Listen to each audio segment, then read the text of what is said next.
Thank you, Quincy. Quincy played that, and then I walked over there and said, Quincy, that was fantastic. Can you just keep playing it? Unbeknownst to me, that's not that easy, probably, to do, but he was kind enough to keep going. Thank you very much. What a wonderful way to begin this morning.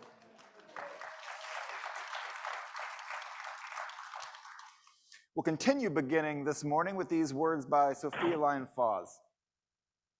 We gather in reverence before the wonder of life, the wonder of this moment, the wonder of being together, yet so far apart, each hidden in our own secret chamber, each listening and trying to speak, none of us fully understanding and none fully understood, but yet we gather in reverence before all intangible things that eyes see not, nor ears can detect, that hands can never touch, that space cannot hold, and time cannot measure.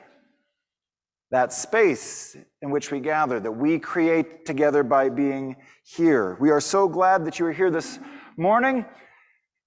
Who, at the outset of your life, said, I wish to be born? That we know of, none of us did, right? Yet, here we are. Here we are, alive, this grace, this miracle bestowed upon us. We find ourselves alive in this universe. We find ourselves alive together this morning in this room. So we're so glad that you're here this morning to create this space with us, to co-create this space together by being here, by your thoughts and your feelings and your emotions and your bodies and your intentions. Together here we create this space. And so we welcome you this morning. No matter your life story that has brought you up to this very morning, no matter who you love, no matter the color of your skin, the size of your bank account, your gender identity, your sexual orientation, your ability, all these, they make up who we are. We come together, and that makes up who we are. This morning, we have some cows and other barnyard animals wearing pajamas on our front seats. If there are 3 seats in the front, if anyone would like to come up and get your shameless bribe for sitting in the front row, you can do that now. We do this because, no, so there is enough, because I'll use this one for whoever sits in that chair. Judy, you can still have a cow if you want. No, there's 2 of you, okay. Well, there's another one over here. Anyway, barn animals wearing pajamas. Who wouldn't want such a thing? But we do this because, like every other denomination and congregation and synagogue that I have ever known of in this country, the front row is oddly absent from populating on a Sunday or a Saturday morning. So yeah, we just do this. And it's also because we're meeting at one service now. These are prime seats, and we need seats, as you can see. So, maybe next week will be your week to come down and get whatever random thing that the staff finds throughout the week to sit in our front row. So, yeah, you get that one. Great.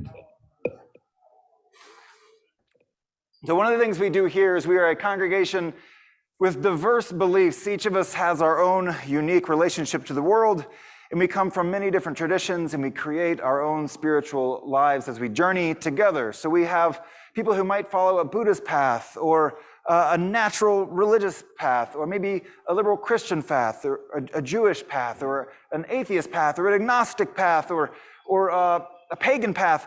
Lots of paths, you get that.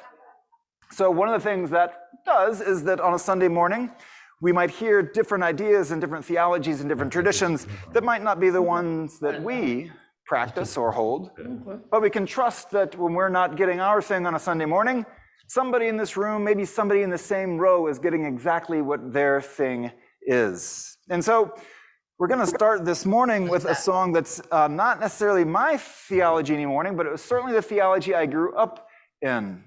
It's a classic Sunday school song from my life, and I've never done it in 10 years of ministry because I get caught on the naming of God with the pronoun he and how that reinforces patriarchal thinking. But this morning I decided I'm just going to put that to the side. Yeah, And I'm going to sing this song anyway, because it does have some good theology in there as well. And you might need to clap. You might not need to clap, but you might need to clap during it too. I'm going to clap during it. He's got the whole world in his hands. He's got the whole world in his hands. He's got the whole world in his hands. He's got the whole world in his hands. He's got the wind and the rain in his hands. He's got the wind and the rain in his hands. He's got the wind and the rain in his hands. He's got the whole world in his hands. This is the best verse. He's got the itty bitty babies in his hands. He's got the itty bitty babies in his hands. He's got the itty bitty babies in his hands. He's got the whole world in his hands.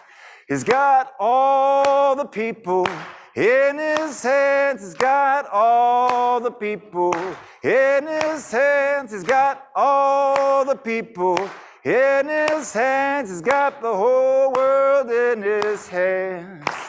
He's got the whole world in his hands. He's got the whole world in his hands. He's got the whole world in his hands. He's got the whole world in his hands. Ooh, all right.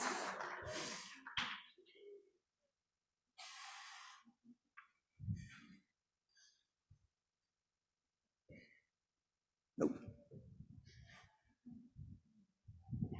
Hey. Come on, Chris.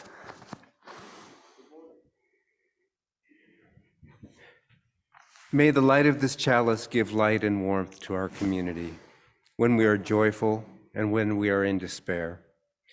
And may we feel the warmth spread from our circle to wider and wider circles until all know they belong to one circle of life.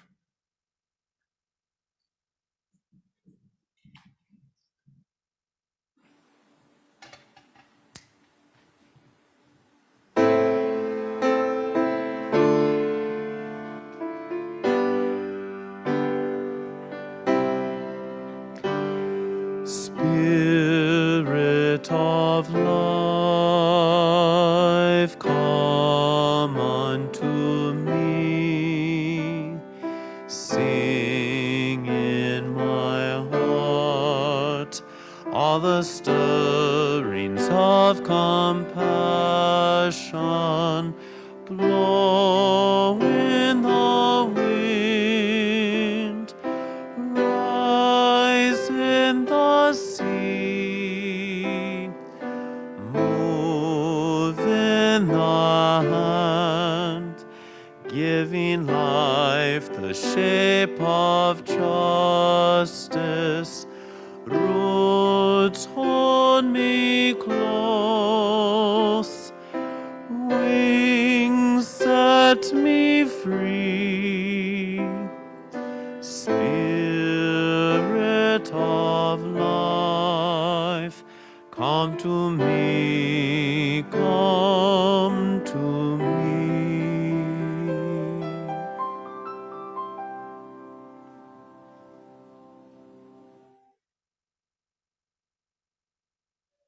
Good morning.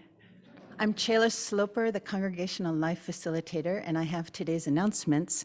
Special warm welcome for everyone gathered here today and those who are joining us virtually.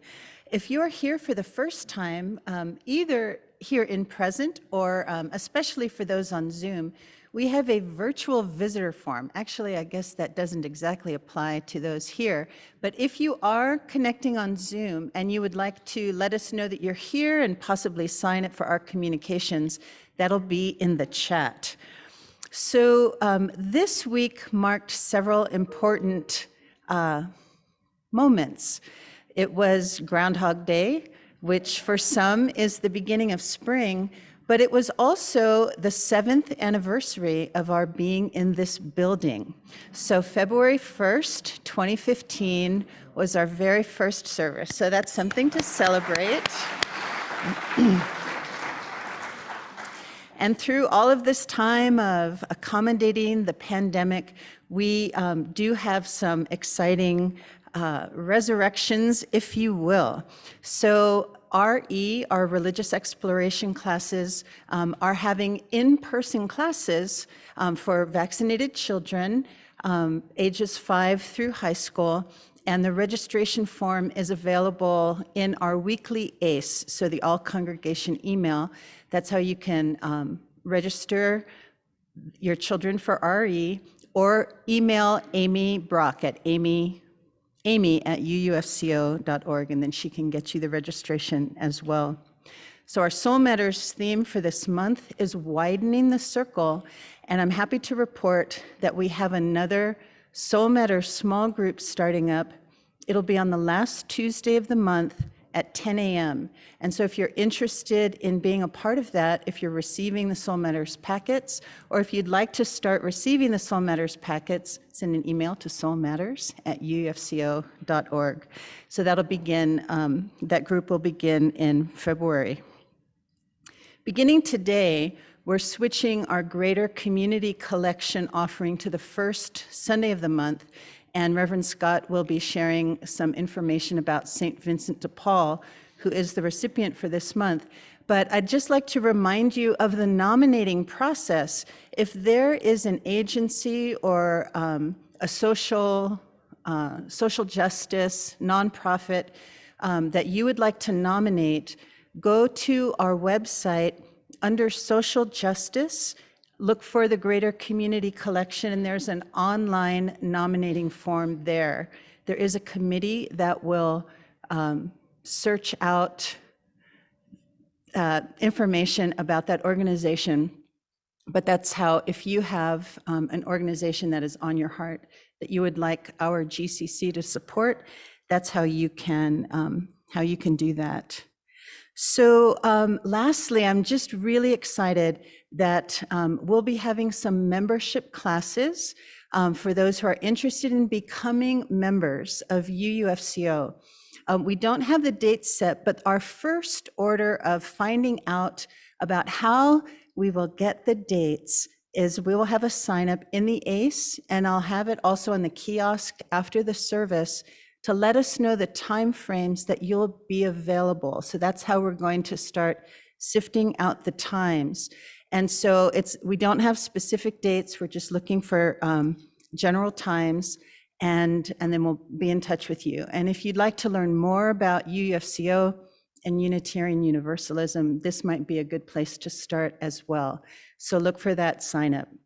So lastly, very lastly, the listening sessions have begun, and I hear they've just been really meaningful for all that have been participating, and Grace Kennedy has something to say about them. So blessings on your day. Thank you, Taylor. Good morning, you all. It's so good to be here today. And it's so good to look out there and see all of your wonderful faces. I can't tell you. I'm filled with the joy that UUFCO brings to me. I first began coming to this fellowship in 1998. So for 24 years, this has been my spiritual home. I found my family, my place, my sanctuary here, and I am grateful. I now have the honor of being a part of the board of trustees for UUFCO in the capacity of member at large. And I've been asked to speak this morning on behalf of the board about the appreciative inquiry listening sessions, which are currently being held. How might we create courageous, authentic, I have to get it right. What might we create together in courageous, authentic relationship? That's a powerful question. And so I'm going to repeat it, and I'll repeat it correctly again. What might we create together in courageous, authentic relationship? This is a courageous congregation. I've witnessed that time and again over the 24 years. I've seen demonstrations of our courage, our authenticity, and our meaningful relationships. When I first became a member in 1998, we had fewer than 75 members. We now are over triple that in membership. We have a settled minister, and not just any minister. We have Reverend Scott Rudolph as our minister.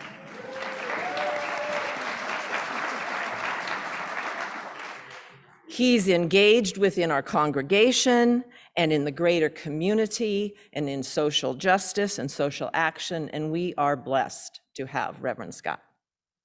We have a choir with a remarkable choir director.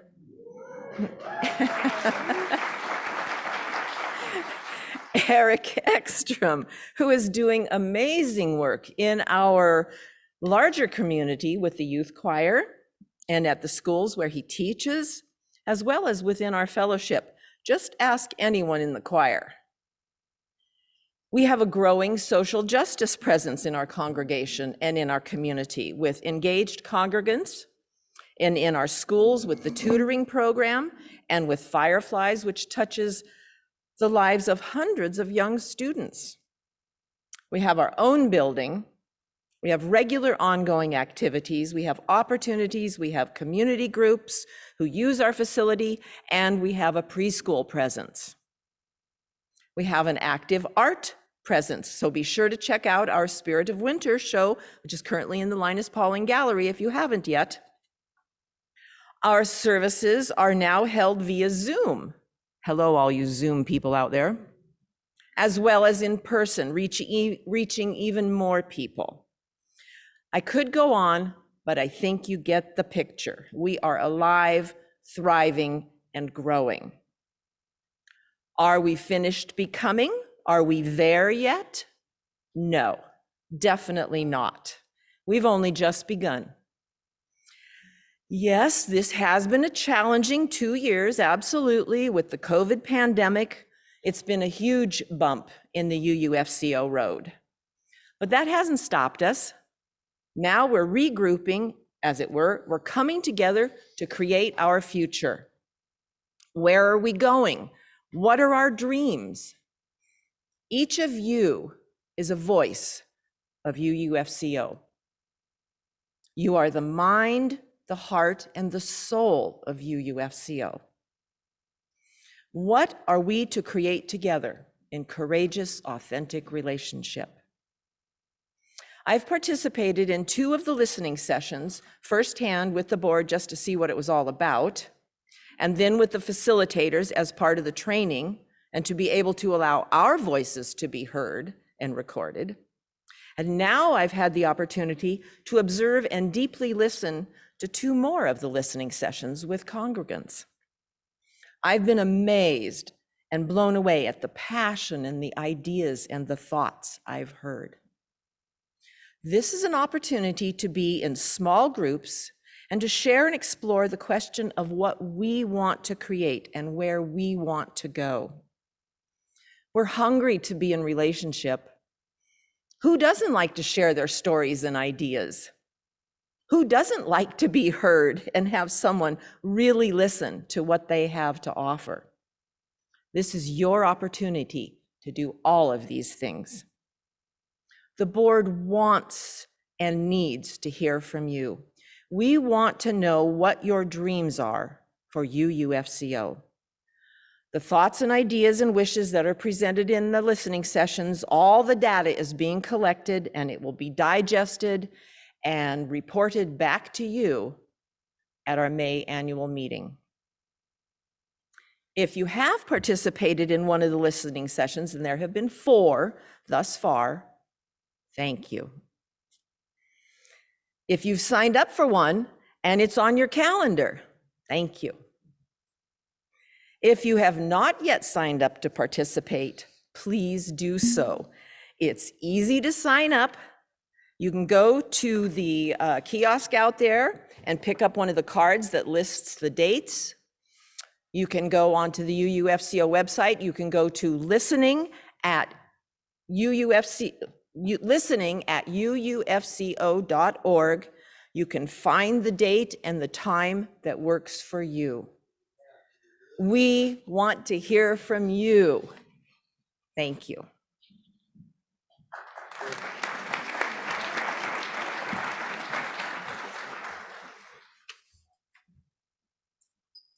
Good morning. I'm Amy Brock, and I'm the Director of Religious Exploration for Children and Youth. This month, we are exploring widening the circle. To widen the circle means that we stretch our thinking and we make space for all kinds of new ideas and possibilities. And there's a story about a teacher who told stories to help people widen their circles of compassion as well. The story goes that this teacher said, when he met a man one time, this teacher met a man one time and he said that he had been studying to become wise about many things. And the man wanted to know how he could live forever. And so the teacher asked him, well, what do the books say about this? And the man said, well, love, to love with all your heart and all your soul and all your strength, and to love your neighbor as yourself. And the teacher said, that's right. And the teacher's name was Jesus. He said, do this and you will certainly live forever. But the man wanted to know more, and so he asked teacher Jesus, who exactly is my neighbor? Because, there's like my neighbor next door, but there are also people that live down the street, and people on the next street, and the people that I see at the market, and the people where I work. That's a lot of neighbors, and that's a lot of people to love. And it was a fair question, but it was also a complicated one. So teacher Jesus decided to answer this question with a story to help the man understand. Jesus said, there once was a Jewish man walking along a road. The man was just humming to himself and enjoying the nice day when suddenly someone jumped out from behind a hill.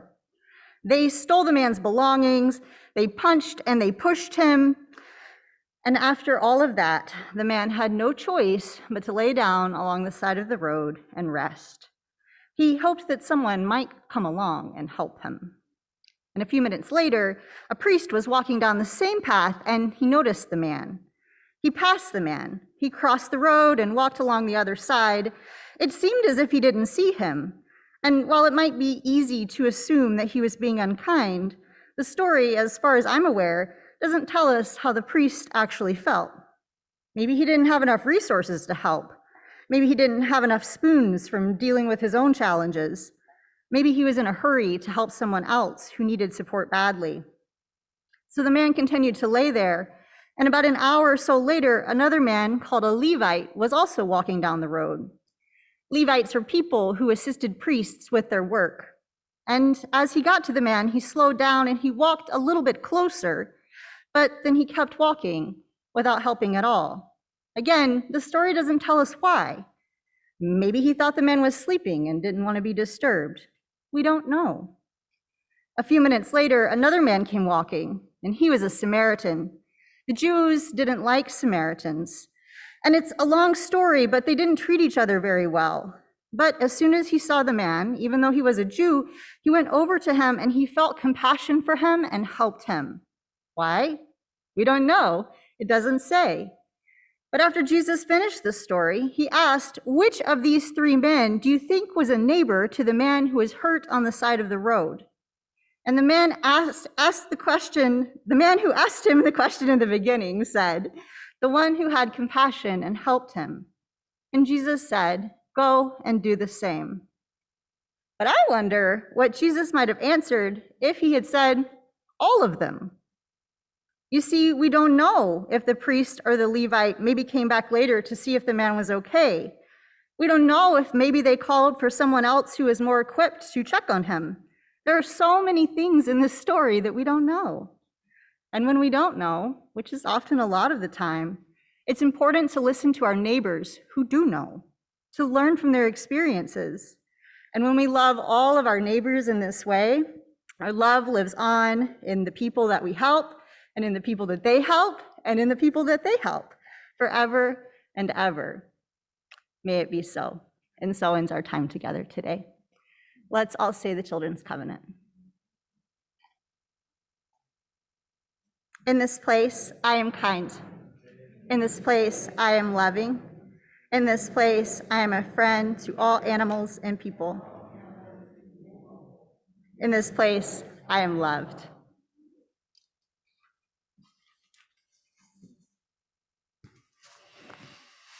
As Chayla mentioned earlier, this morning is our Greater Community Collection, where we support an organization in the wider Central Oregon area that shares our values. And this morning, we are supporting St. Vincent de Paul, and the director, Gary Hewitt, sent these words to help us understand better exactly what St. Vincent de Paul is doing right now.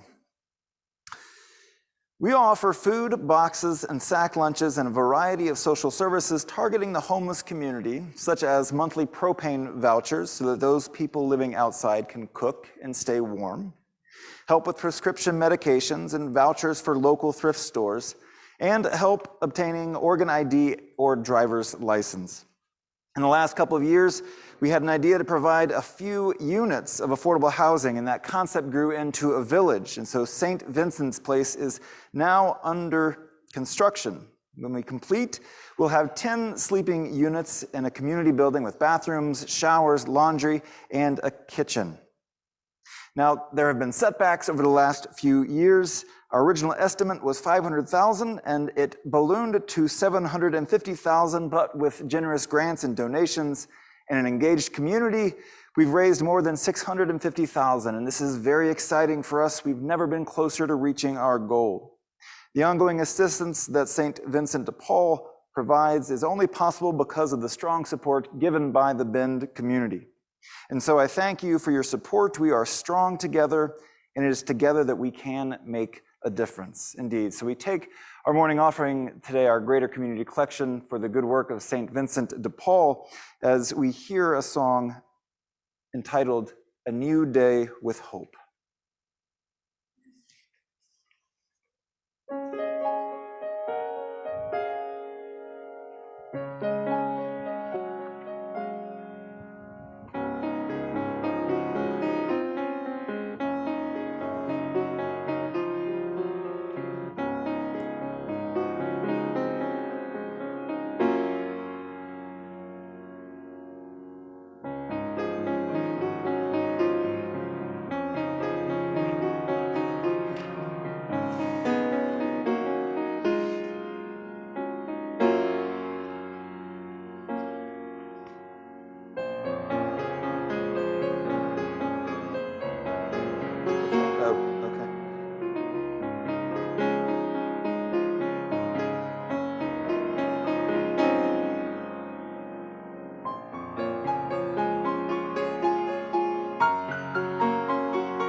A New Day with Hope.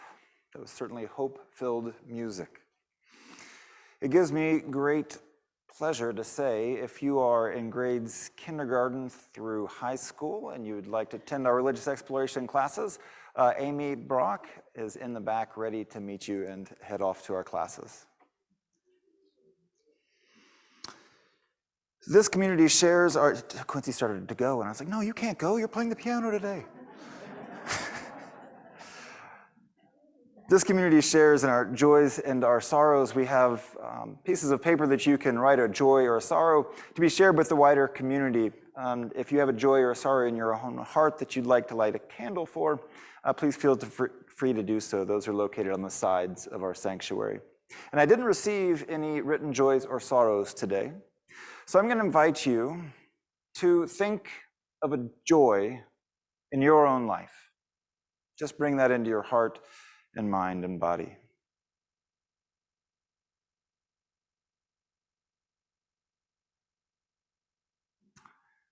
Now I'll invite you to think of a sorrow in your life, something that's not going as well, a grief or a heartache in your own life.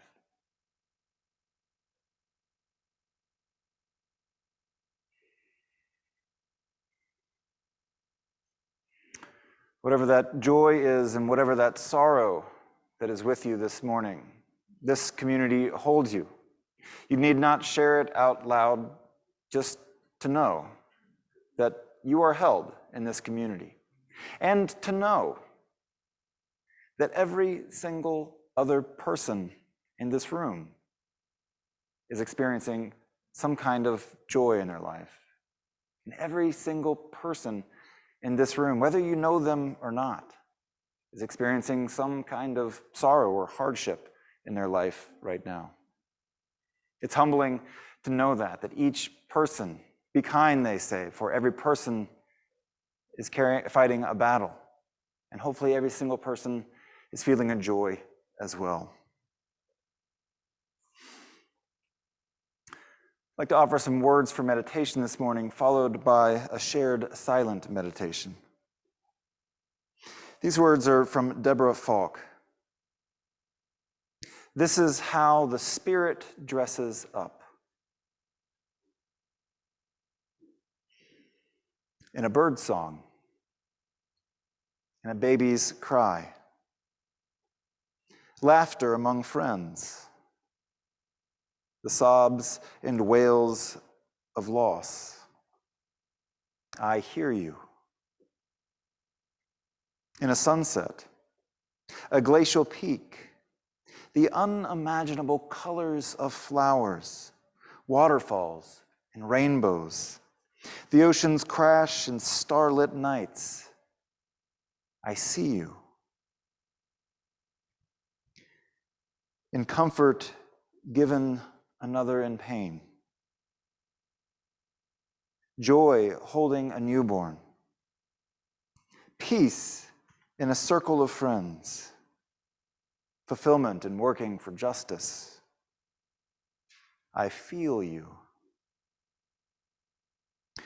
When the bones ache weary with more to do, and the calm comes.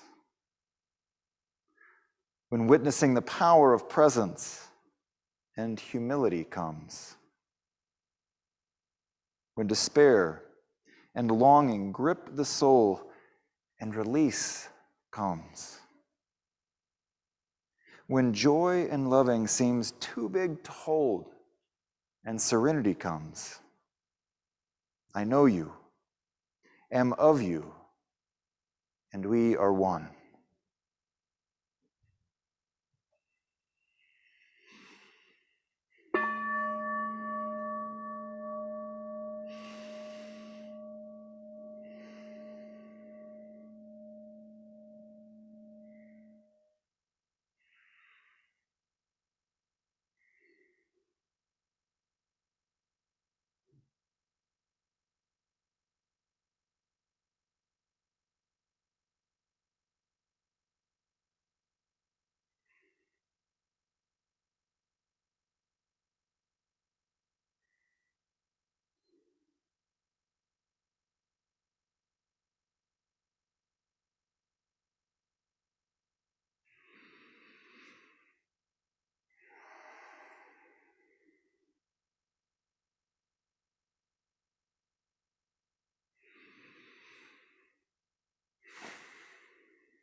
Hello. I have to say, for all of us that have been sequestered, this is a big group. And it's a little overwhelming. It's been quite evocative and emotional for me to just stand up here and see all of you. So it's just, if I get tearful, it's part of my being just joyfully part of this congregation. My name is Wendy Howard, and I'm here as a representative of our pastoral care team, and I'm going to shorten that to the PCT. That's what we call ourselves. This team was formed by our minister, Scott Rudolph, and our team members, and I'm just going to name them. Hopefully we are going to have a page on our website with our pictures and a little bio, so that those of us that haven't seen one another for 2 years can kind of become familiar with us. Anyway, those on the team that join me are Jamison O'Neill, Susie Hickman, Ellen Atkin, Greg Byrne, Pam Wilson, and Jim Dabrowski. So when we all met this past week, we meet monthly, I asked everybody to kind of send me information about how could I include their voices. So Jim Dabrowski, he described the work of the PCT in this way.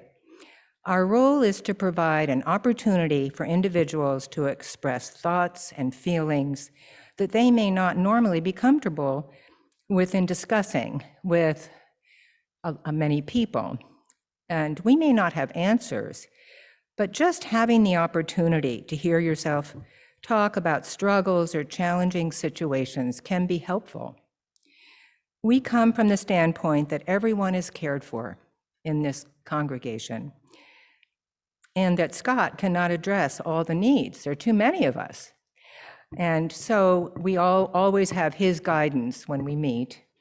And just for everybody to know that we are very confidential. Our conversations do not get shared with anyone outside of the PCT. The members of the PCT have our own life circumstances, and actually they can be of great benefit in helping others in similar situations. So a member of the team, Ellen Atkin, in dealing with her own grief after her husband's death, started a widows group to help several UU friends who had recently lost their husbands. Unfortunately, due to the pandemic, this group hasn't been able to meet in person for a couple of years, but a new invitation will be extended to others as soon as it's safe to meet in person, maybe even outside. But just acknowledgement of this shared journey can be of invaluable support to others in similar circumstances.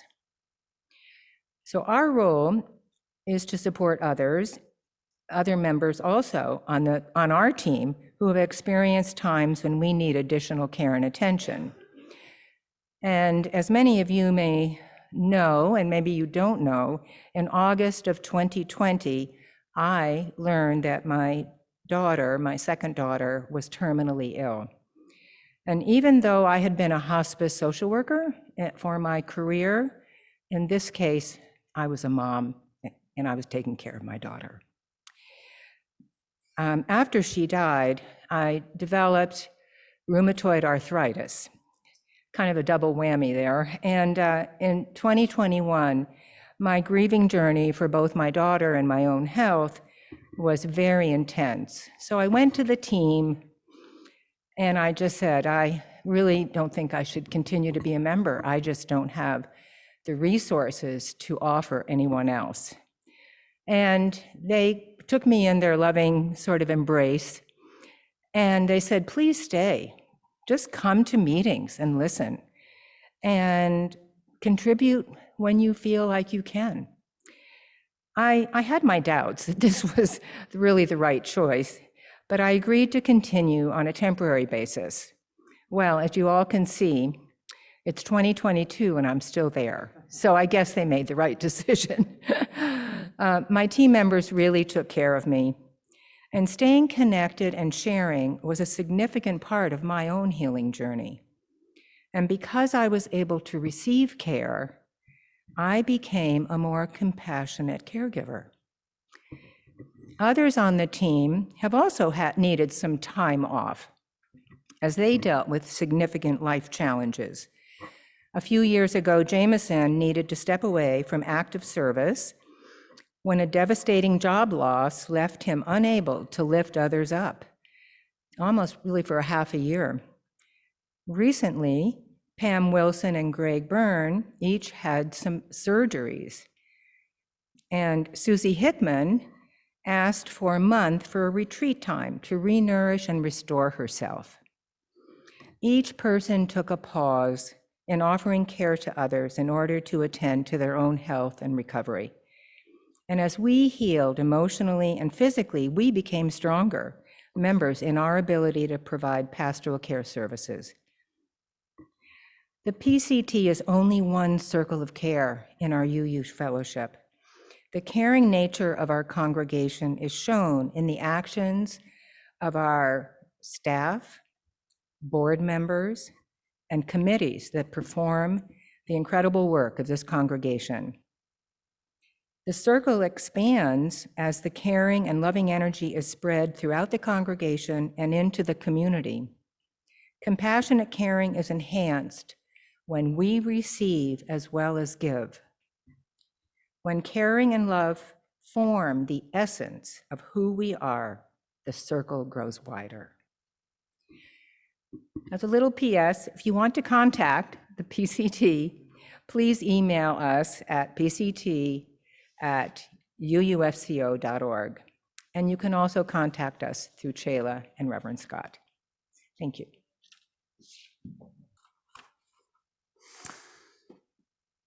Some Sundays are easier than others when I'm looking for music for our services. Like if I'm preaching on like Immanuel Kant and Critique of Pure Reason, sometimes finding that perfect song is a little harder.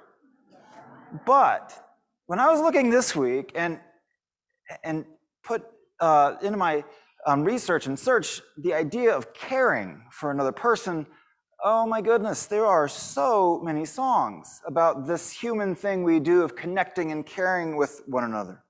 Like this one, I'll Be There. Or James Taylor, right? Winter, spring, summer, and fall. All you have to do is call and I'll come running to see you again. Or Randy Newman, You've Got a Friend in Me, Despite All the Odds. Or Bill Withers, Lean on Me. Or Bruno Mars, You Can Count on Me. All these songs with this great idea of all you have to do is just send up the flag and I'll be there. Or even more expansive, that song from the 70s, I'd like to buy the world a home and furnish it with love.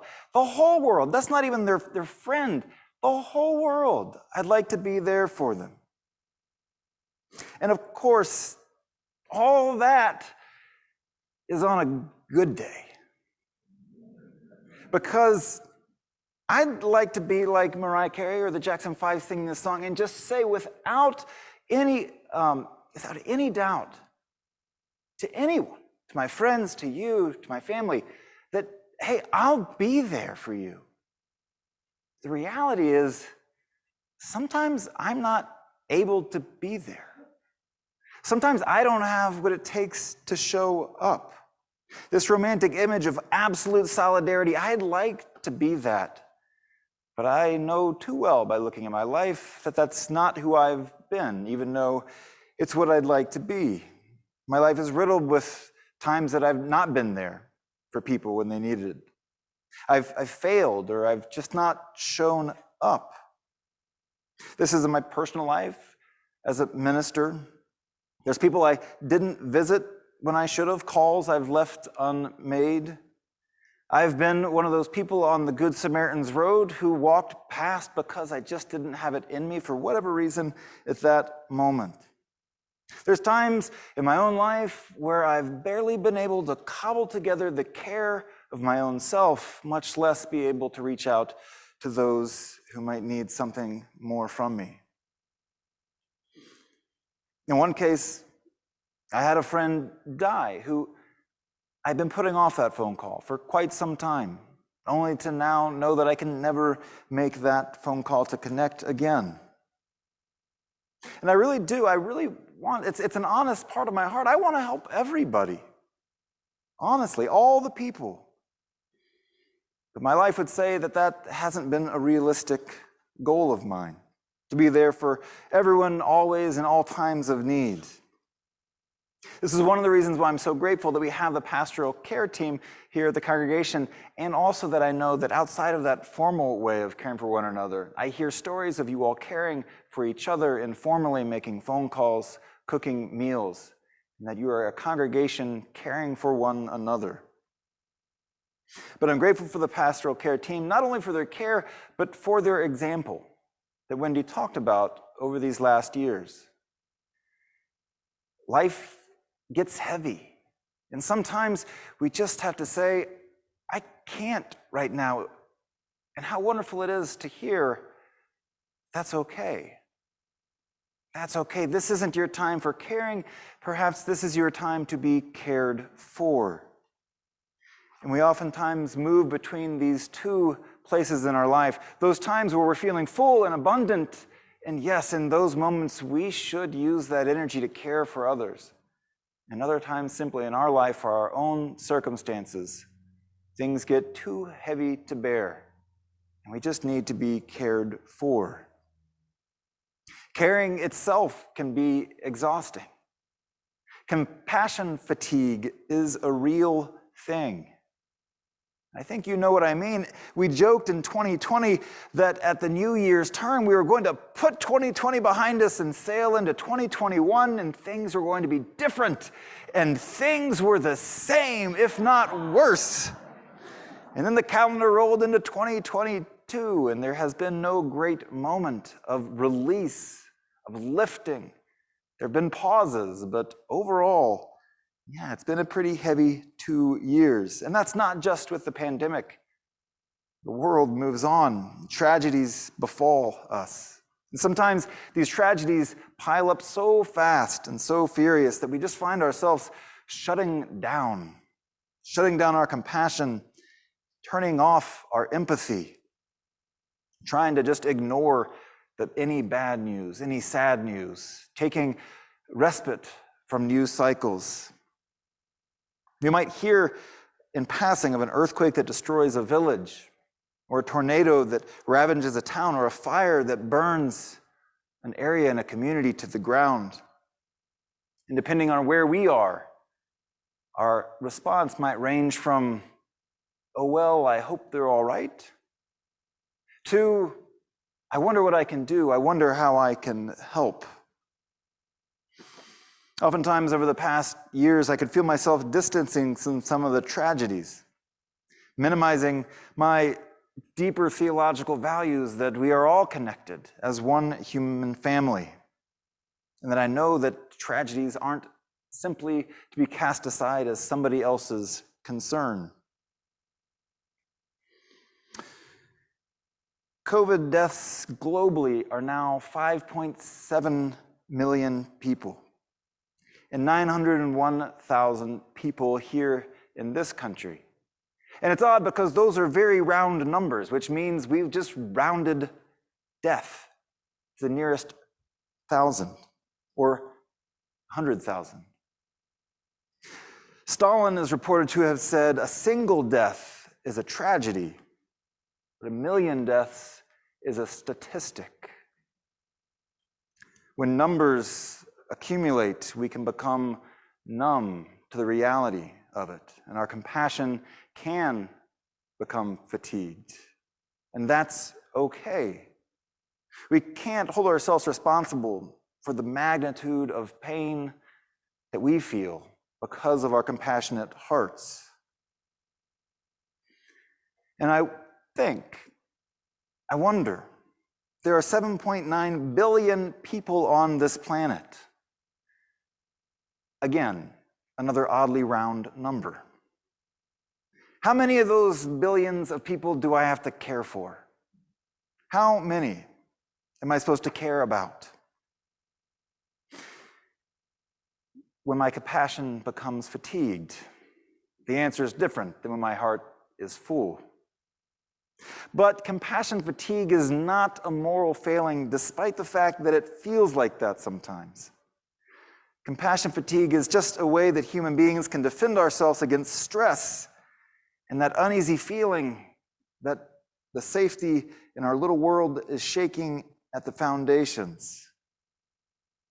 We want things to make a certain amount of sense in our lives, and when they don't, sometimes we just take a deep breath and step back and reground ourselves. We crave a certain amount of stability and reliability in our lives, and when we don't have that, it can wear us out.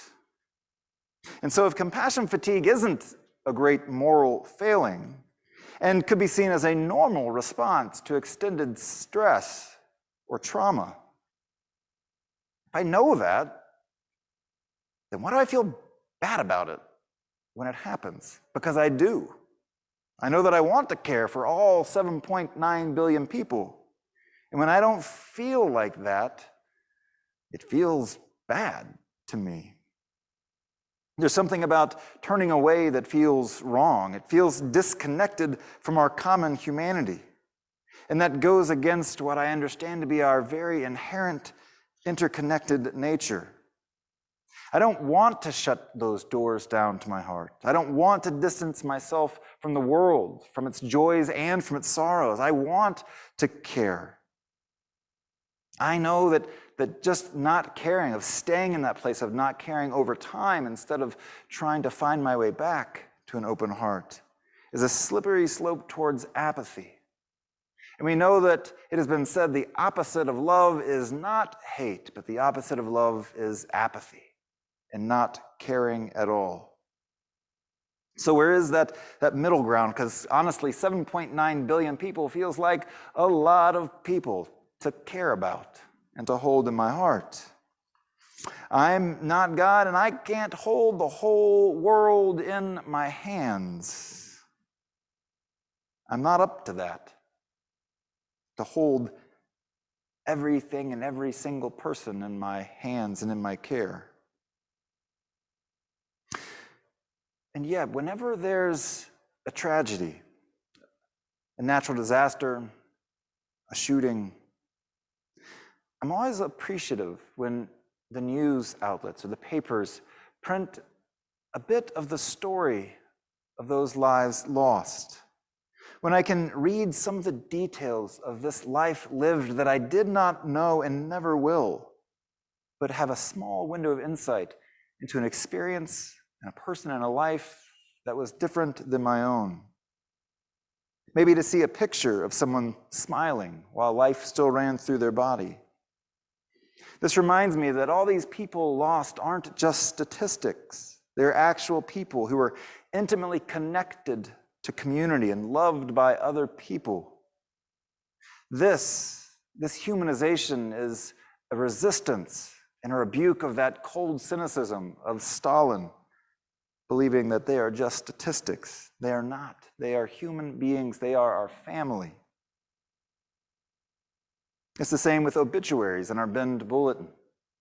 When I read an obituary of someone that I didn't know, I find it fascinating. This life lived, this life now completed, its span done, and life lived in between. It reminds me how precious and fleeting and finite my own life is, and it turns my heart towards gratitude. You'll encounter this today, even right now. If you look around this room, I'm sure you can see a face that you don't know, and yet you can be sure, just like in our joys and sorrows, that that person is living a life. They have joys and sorrows that are invisible to us. And you'll do this today as well. If you go to the grocery store, you'll just pass by people that you don't know. And yet you can hold with full faith that they are complex humans just like you, with feelings and histories and pains and struggles and triumphs. It's become common to say that the world is getting smaller as technology connects us more and more. The journalist Thomas Friedman says that it's also getting flatter, in that with computers and all the technology, We can collaborate and communicate and connect with pretty much anyone, anywhere, anytime on the globe who also has a piece of technology. Information and misinformation can speed around our world in the blink of an eye. And so the world, yes, is growing smaller and smaller and more connected. And that distance between us is becoming less. We're becoming more interconnected and more interdependent. And yet, even as it gets smaller, oddly enough, it's growing larger and larger as we begin to see the lives and cultures other than our own that we are connected to. We're challenged to hold more and more people in our consciousness, in our hearts. We now think of ourselves as a part of a global community in ways that previous generations could never have imagined, each connected. Cain, from the Hebrew Bible, who killed his brother Abel, asked God, "Am I my brother's keeper? Am I my brother's keeper?" He asked of the highest authority he could know. He asked, "Do I have any responsibilities or obligations toward my brother, his actual brother, not just a person he was passing in the street?" We presume that God gave an emphatic yes. Yes, you are to care for your brother. And as Amy told us this morning, Jesus tried to arouse people's consciousness too when he asked them to consider who was their neighbor. Your neighbor is that person in need of your kindness and compassion. And now, as our range of vision and connection grows wider and wider, we extend that circle further and further. When people in our lives, the spiritual challenge is to not look away from need, but also to balance that with understanding our own well-being and our own needs and our own abilities. If I believe that every person has inherent worth and dignity, if I believe that every single human is a part of this interdependent web of existence of which we are all a part, then it would do me well to consider each and to widen my scope of compassion. And I may not be able to do something for every single person, every one of the 7.9 billion people who inhabit this earth. I might not be able to actually help, but I can acknowledge them. I can know that they are a part of that 7.9 billion and not just a statistic, that each of those are a life, and I can hold them in my heart. There was a news story this past week about a 5-year-old boy in Morocco. Rayan, he fell in his family's 100-foot dry well. And this happened on Tuesday. There was a painstaking 4-day operation to try and reach him, and it was broadcast around the world. This small village in Morocco became oddly and quickly connected to me here in Bend, Oregon. At first, it was just the town watching, and then the country, and soon the entire world. And hundreds of people began to hold vigil at that site. There were technical workers trying to solve this problem. There were journalists, there were volunteers, there were people who were praying and just wishing well. And this story does not have a joyous ending. Despite these prayers, despite these fervent hopes of the villagers who had gathered on that hillside, and all those people around the world, connected in whatever way they were through technology to the story of this one simple 5-year-old boy. Despite that, Rayan was removed from the well on Saturday, and he did not live. The world that was collectively holding its breath let out a defeated sigh. One onlooker said it felt like emotional destruction. King Mohammed VI of Morocco called the parents to let them know of his shared grief. This 5-year-old boy on the other side of the earth that I did not know. I didn't know anything about him until Tuesday. So why did I cry when I heard about his fate? There are 5-year-olds all across the world suffering. But I knew this boy's name, and I knew just a bit of his story, and my heart broke for this one of 7.9 billion. Sometimes the child does get out of the well. I'm just old enough to remember baby Jessica, who shared a story with Rayan, but with a different result. Sometimes the miners make it out of the mine that they're trapped in okay. Sometimes the soccer team finds its way out of the cave. Sometimes, though, we don't have the capacity of caring to manage one more heartbreak. And this is okay too. These stories arrive in our lives, stories of other humans, and they affirm our shared humanity. That caring can sometimes feel like it hurts. We know that an open heart is one that might be bruised. And oftentimes our open heart will feel insufficient. But our job is not to save the world or fix the world, but to love the world and to care for the world, to allow our heart to break from compassion when we can handle it and we can be reminded of our connection to all and our gratitude for life. To be gentle with ourselves also when we are the ones who are broken and hurting and in need of care. We might not be able to hold the whole world in our hands, but I do believe that we can hold the entire world in our heart.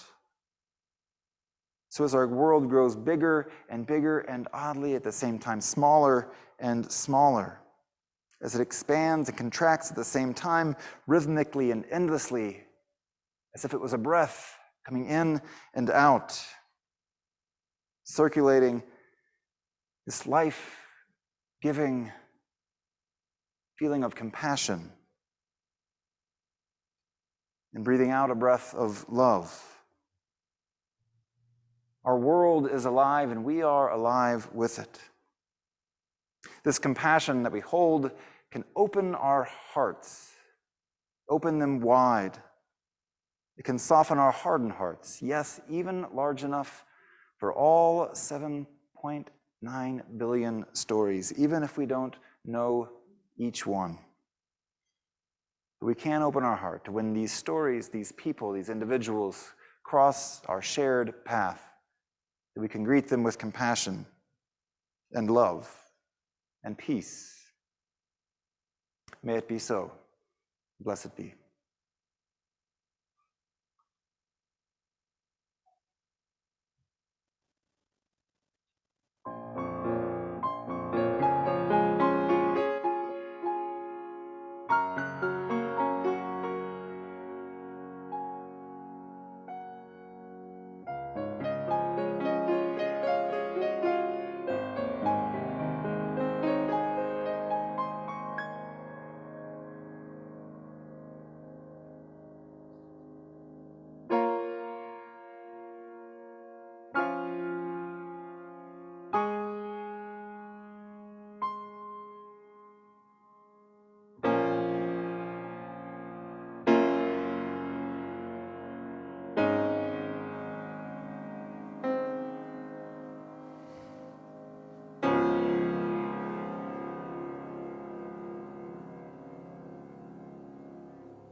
Eric is going to sing a meditation for us filled with loving kindness.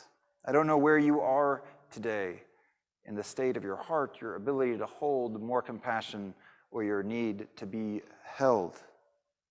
We know that if we are going to hold the world in our hearts, sometimes this takes some practice of making our body and our love more spacious.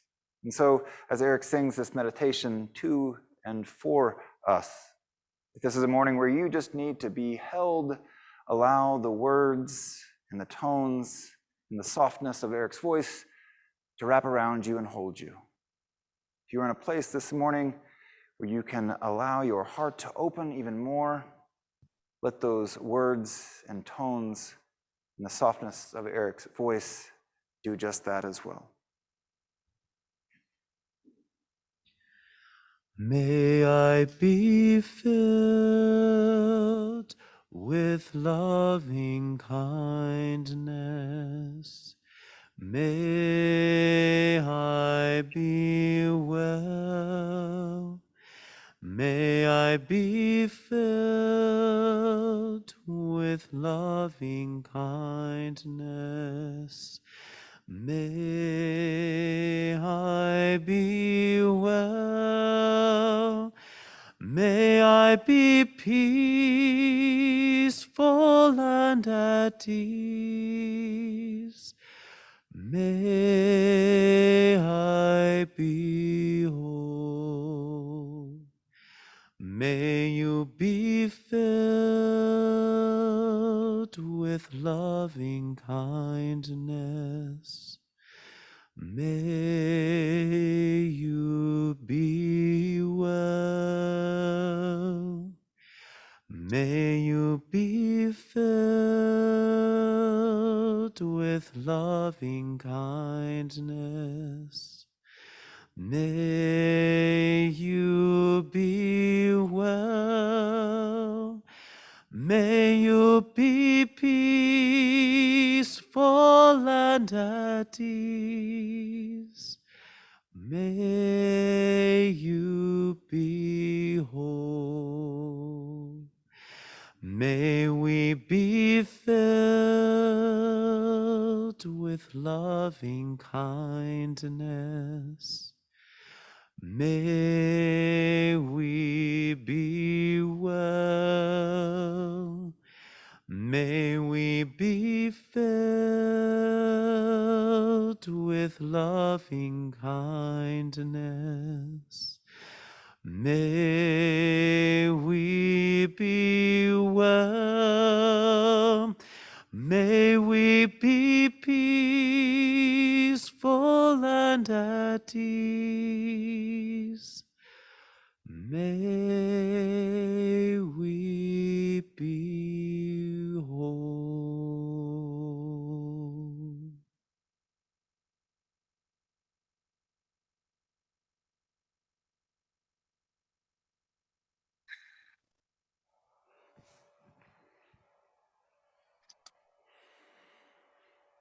This fellowship comes together to remind one another of our highest values and the world that we hope to be a part of, and then to understand our part in making that so. We share a covenant here, a way of being together, a promise that we make to each other. Will you please join us in saying the fellowship covenant? It's printed in your skyline. Love is the spirit of this fellowship, and service is our law. It's our covenant. Felt truth and love to help one another. Caring for one another and being cared for. Each of us, throughout our lives, will show up in both of these places. When our hearts are full, may they overflow into care and compassion for others.